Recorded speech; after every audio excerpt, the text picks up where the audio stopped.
Customer slapped me and said servants don't talk back. Then judge asked why his defendant is crying. What if a single moment of humiliation became the catalyst for an unimaginable transformation? Hey, my name is Lucy. Lucy never expected the humiliation to hit her that day, especially not from a customer she'd served for years. As the slap rang across her cheek, her whole world seemed to stop. She stood there, numb, with her hand pressed to her stinging skin. Servants don't talk back, the man sneered, leaving her feeling small, invisible, as if her existence had been reduced to nothing more than a role she was trapped in. The other customers didn't even blink. They just sipped their coffee and stared at their phones. But then, something happened that Lucy wasn't expecting, a twist that would set her on a path she never could have imagined. When the judge asked why the defendant was crying, everything changed for Lucy.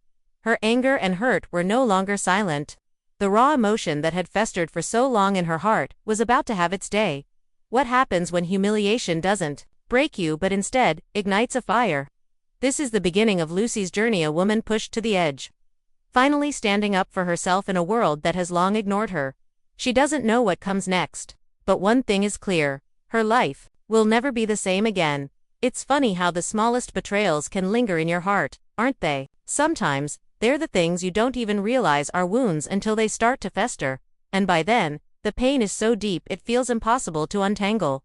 Growing up, I was always told that silence was strength. My mother, a woman of few words but great resilience, taught me that. When she said nothing, she said everything. It's a lesson that stuck with me, for better or worse. I kept my head down, worked hard, and smiled when I had to, even when it felt like my soul was sinking. But the truth is, I've always been underestimated.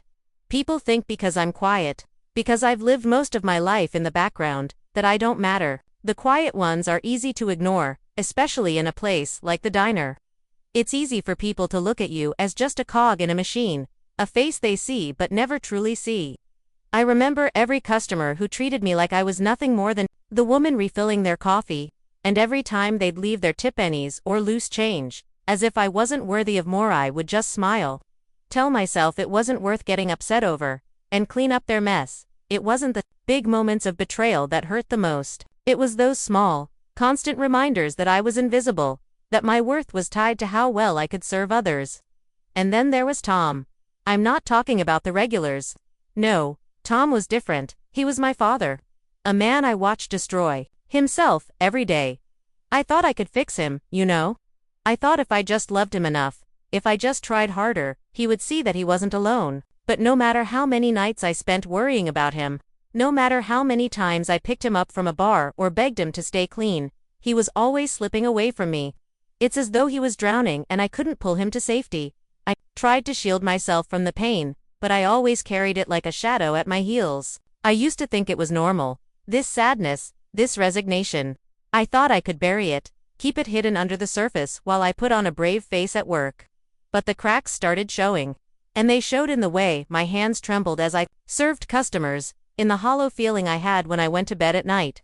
Alone, my father's angry words echoing in my mind. But even though I was buried in emotional scars, I always told myself I could keep it together. After all, that's what I'd always done. Suck it up. Keep going. That's what made me strong, right? That was before Victor Collins walked into my life. When he stepped into Rosie's diner the first time, I didn't think much of him. Just another regular customer, ordering the usual burger and coffee. He always kept to himself, barely speaking beyond his order, but I started to notice the way he watched me, like he saw something behind the smile I gave every customer. I tried to brush it off, but every time he came in, I felt a little more exposed. I didn't know how to explain it, but he didn't look at me the way others did, like I was nothing. He looked at me like he was waiting for something. I guess I was so used to people looking through me that when someone actually saw me, I didn't know how to react. I became cautious, and yet I couldn't help but feel drawn to him. Then that night happened, the night everything changed. I'll never forget the look in his eyes when he saw me in that alley. I had no idea he'd been watching when I confronted my father. That was a moment I never thought anyone would witness. I was embarrassed, more than embarrassed. I was raw. I was vulnerable in a way I hadn't been in years. But Victor saw it. He saw me break down, begging my father to come home, to stop drinking. My father, as usual, was too far gone to even care. I don't know why, but for the first time, I didn't care about what I looked like. I didn't care that I was crying in front of a stranger. Victor never said a word that night, but I felt something shift between us. He didn't treat me like I was invisible. He didn't look away. And even though I felt weak in that moment, I realized something. I had a choice. I didn't have to stay stuck in this cycle of pain, of hiding behind my smile and pretending everything was fine. Maybe I could let someone in, someone like him, someone who saw more than just the surface. But what did that mean for me? I couldn't shake the thought. How could I trust him? How could I trust anyone after all the years of letting myself be betrayed, time and time again? But what if this time could be different? What if I could be different? It's funny, isn't it? How one moment can change everything. How a single decision can set off a chain of events that completely alters the course of your life. I never imagined that night would be the turning point for me when I saw Victor Collins standing there, watching me. The next day, I went back to Rosie's, the same as always, but everything felt different. As I wiped down the counter, I could feel the weight of that moment, the rawness of my emotions, the vulnerability I had shown in front of him, even if he hadn't said a word. It lingered in the air, like a heavy fog, and I didn't know what to do with it. I couldn't stop thinking about how it felt when he didn't turn away, when he didn't judge. It was a new kind of presence, one I wasn't used to, and for the first time in a long time, I began to wonder, was I ready for a change? My mind raced. Could I really do it? Could I finally stop letting my father's problems define me, stop carrying the weight of his addiction on my shoulders? I had always tried to fix things, always tried to hold everything together. But I'd learned the hard way that I couldn't save anyone who didn't want to be saved. That realization was terrifying. It meant I would have to let go, and letting go felt like giving up. But somewhere deep inside, I knew it was the only way I could heal. The only way I could stop being tied to a past I could never change. I was caught between fear and the possibility of freedom. What if I didn't let him drag me down anymore? What if I started focusing on myself, on the things I'd always wanted to do, the dreams I'd buried in the rubble of my past? That's when I remembered the project the community center one had started planning. I had always wanted to help people, to provide a safe space for kids like I once was, to offer them the chance to break free from the struggles of their surroundings. But it had always been a side project, an idea in the back of my mind. I never had the resources, never had the support to make it a reality. But what if I did? What if I could? I thought of Victor. He had seen me in a way no one else ever had. He had seen my pain, and instead of turning away, he had simply watched, listened like he understood. It wasn't pity, it was just understanding. I didn't know why that meant so much to me, but it did. Maybe this was my chance to ask for help. I sat down that evening, after my shift, at the table I'd always used to sketch out my plans. My hands shook as I scribbled down ideas for the center, what it would look like, how it would function, what it would offer. I was ready to take the first step. I knew what I had to do next. The next day, I asked Victor if we could talk. It was difficult to even say those words. Aloud admitting that I needed help was the hardest thing I had ever done. But when I walked into his office, I didn't feel small or weak. I felt like this was the moment that would define everything. Victor was as composed as always, but there was something different in the air between us now. I could feel the shift. This wasn't just about business anymore. This was about a change, a transformation. I explained the project to him, what I wanted to do, how I envisioned it. And when I finished, I saw it in his eyes, the spark of interest. Victor, I need your help, I said, the words feeling more honest than they ever had before. Not just your resources, but your experience. I want to make this real, but I can't do it alone. There was a long pause. I could see the wheels turning in his head, the calculations happening behind those gray eyes of his. But then, surprisingly, he nodded. I'll help you, he said, his voice steady, but I won't just give you the resources. I'll mentor you through this, Sarah. You'll learn how to build this, not just how to ask for help, but how to make things happen. It felt like a weight lifted off my chest. For the first time in years, I could see a future for myself. Not just one where I was stuck in my father's shadow, not just one where I was trying to hold everything together, but a future where I could stand on my own 2 feet. A future where I wasn't afraid to take risks, to follow my heart. As the days went by, Victor and I worked together, and with each passing moment, I realized something profound. I didn't have to be perfect to make a difference. The more I worked on the community center, the more I learned about myself, my strengths, my weaknesses, my capacity for growth. I wasn't the same person who had walked into the diner all those months ago. The woman who let people walk all over her, who thought she had to carry the burdens of others on her shoulders. Now, I was taking control. I was becoming the woman I had always wanted to be. There were still difficult moments, of course. I still worried about my father. I still felt that tug in my heart every time I saw him stumbling through life, still refusing to acknowledge the damage he was causing. But I was learning to set boundaries.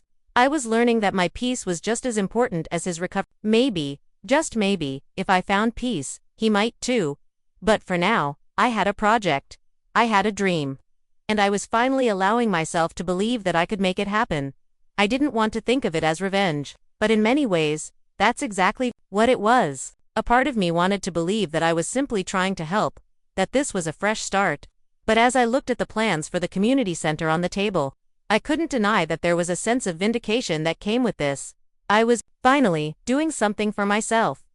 For years, I had put everyone else first, my father, my work, my duties as a daughter, a friend, an employee. But now, as I sat with Victor, I began to understand that the only person who had been neglected in all of this was me. I had allowed others' expectations of me to shape my reality, to dictate my choices. But no more. This project wasn't just a way to help the community. It was my way of standing up for who I was and what I deserved. I deserved peace. I deserved to have a life beyond the chaos. I could feel the anger I had buried for so long starting to surface. It wasn't just about the betrayal from my father anymore, it was about all the small moments I had suffered quietly, the whispers in my ear telling me I wasn't enough, that I was just a servant, a person to be used and forgotten. But no more. Victor helped me shape the plans, brought in connections, people who could make it happen. We found a place for the center, a piece of land that had been left abandoned for years, perfect for what we wanted to do.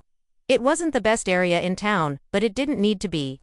We were going to create something beautiful there, something that couldn't be ignored. With each step forward, I felt more powerful. I began reaching out to old friends, acquaintances, and even some of the people who had once given me a hard time. I had a plan now, and I was going to execute it. Everything was going according to plan. But as the project began to take shape, I realized something. I was terrified.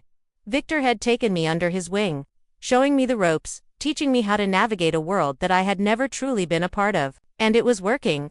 I could feel myself growing, but I also knew something had shifted inside of me. There was a darkness beneath this new light. I had always prided myself on being patient, on understanding people. But with every new connection, every favor Victor pulled, I started feeling something stirring inside me. The realization that I wasn't just helping the community, I was finally getting back at the world for everything it had taken from me. My success, this center, my strength, it was all a way to prove that I had always been worthy. But deep down, I knew this wasn't all there was. It was the anger, the bitterness, the need for validation that was driving me now. I tried not to think about it too much. I tried to focus on the center, on the kids we would help, on the future I was building. But the shadows of my past kept creeping in. I couldn't let go of the things I had been through. Victor noticed. He always noticed everything. We were meeting late one evening, discussing the final details of the opening. The mood in the room was focused, excited, but professional. But Victor's sharp eyes weren't focused on the plans in front of us. They were on me. "You're not here," he said, his voice calm but knowing. "What's going on?" I sighed, sitting back in the chair, rubbing my temples. The weight of everything was starting to crush me. "I'm fine, just tired." Victor leaned forward, his fingers interlacing on the table, eyes never leaving mine. "You don't have to do this alone, Sarah. You're not just building a building here. You're building a life. Don't let anger be your only fuel." I stared at him, taken aback by his words. I had thought I was being careful, keeping the emotions in check. But he was right. I was running on pure frustration, on revenge. But how could I let go of that? The years of putting everyone else first, of always being overlooked, of watching my father destroy himself, had left scars I didn't know how to heal. Now, I had a chance to take it all back, to finally have something of my own, and I wasn't going to let anything or anyone stand in my way. Victor's gaze softened. He could see the storm raging in my mind. He reached across the table, placing his hand on mine, an anchor in the swirling chaos. "You have a chance to create something real, Sarah.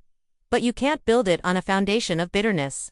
You need to let go of the things that hold you back. I shook my head, my heart pounding. How? How do I let go of all this? How do I stop carrying it?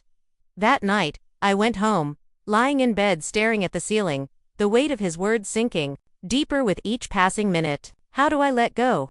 It was easier said than done, but as I thought about it more, something began to shift. Maybe I had been focusing so much on fixing everything around me that I had never stopped to fix myself. Maybe I had been trying to prove to everyone that I wasn't just a victim of my circumstances, that I wasn't just the waitress, but in the process, I had let my anger and resentment rule my actions. Victor was right. It wasn't enough to just build something for the sake of revenge. I had to do it for myself.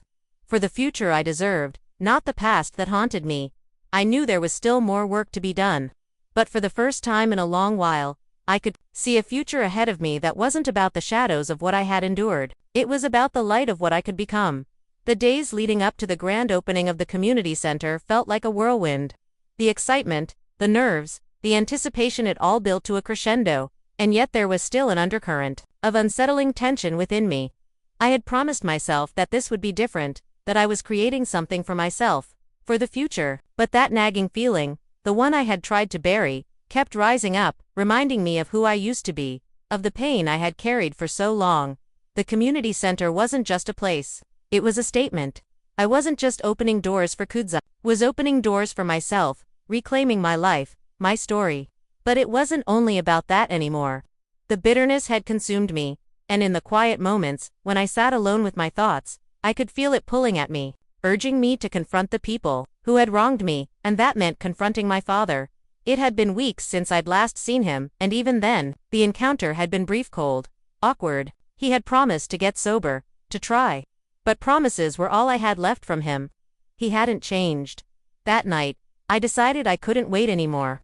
It was time to face him, to stop living in the shadow of his addiction and the lies he'd told me. I was done waiting for him to change. I was no longer going to let his choices control my life. I found him at his usual spot, a dingy bar on the edge of town. A place where the neon sign flickered, as if it too had given up. The smell of stale beer and cigarette smoke hung in the air like a cloud of defeat. He was slouched at the bar, his eyes dull, staring into a glass of whiskey. When he saw me, a flicker of recognition crossed his face. But there was no apology, no remorse, just the same old deflection. He didn't even bother to hide the bottle of whiskey in his hand. "Sarah," he mumbled, his voice thick with alcohol, "I didn't think I'd see you here." I stood in the doorway, my heart pounding in my chest. This wasn't what I had envisioned. I wasn't ready for this confrontation. The anger that had been simmering inside me for years was threatening to overflow, but I knew I had to keep it together. I couldn't let him see how much he still affected me. "I need to talk to you," I said, my voice steady but full of underlying emotion. He let out a bitter laugh, barely looking up at me. "Talk? What's there to talk about? I'm not changing. For you, Sarah, you know that by now." I walked over and sat beside him, my gaze fixed on the glass he was holding, trying to ignore the tremor in my hands. How had I become this person, someone who still believed in the power of change, still clung to the hope that things could be different? "You don't get to tell me that," I said, my voice low but firm. "I don't need you to change for me. I need you to change for yourself." He scoffed, shaking his head. "You think I don't know that? I've tried, Sarah. I really have. But it's too late for me." "No," I said, my voice rising. "It's never too late. You're still my father. I don't care what you've done, what mistakes you've made. I care about what you do now." For a moment, it felt like we were locked in a battle of wills, two people trapped by their pasts, unwilling to let go of the bitterness that had poisoned everything.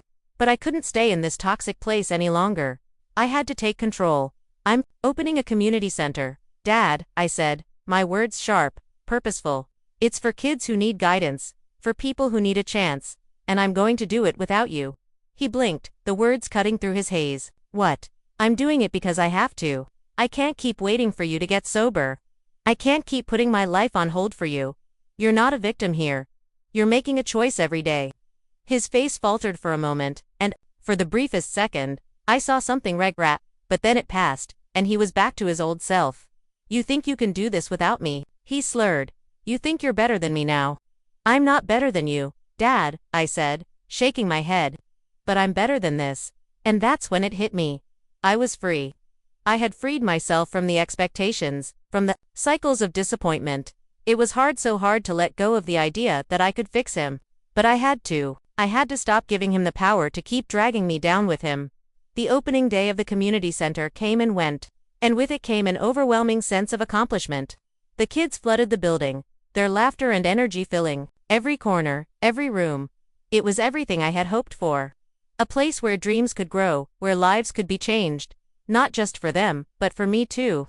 The culmination of years of effort, struggle, and sacrifice had finally turned into something beautiful. But the satisfaction of that victory was short-lived, as I sat in the center's new office. Looking out over the bustling halls, something inside me still felt unresolved. The past, despite my efforts to move on, wasn't something I could simply leave behind. It wasn't enough to create something new. I had to face the emotional wreckage I'd been carrying for so long. The confrontation with my father had left a strange emptiness in me. I had walked away, but I had never really dealt with the pain that had festered between us for years, the memories of his broken promises, his alcoholism, and the years of waiting for him to change. It all still lingered in the back of my mind like a wound that refused to heal. In those moments of quiet, when I was alone, I found myself reflecting on the choices I had made, choices I thought were empowering. I had walked away from my father, but I hadn't allowed myself to fully grieve the loss. I hadn't truly allowed myself to accept that I would never have the relationship I had always dreamed of having with him.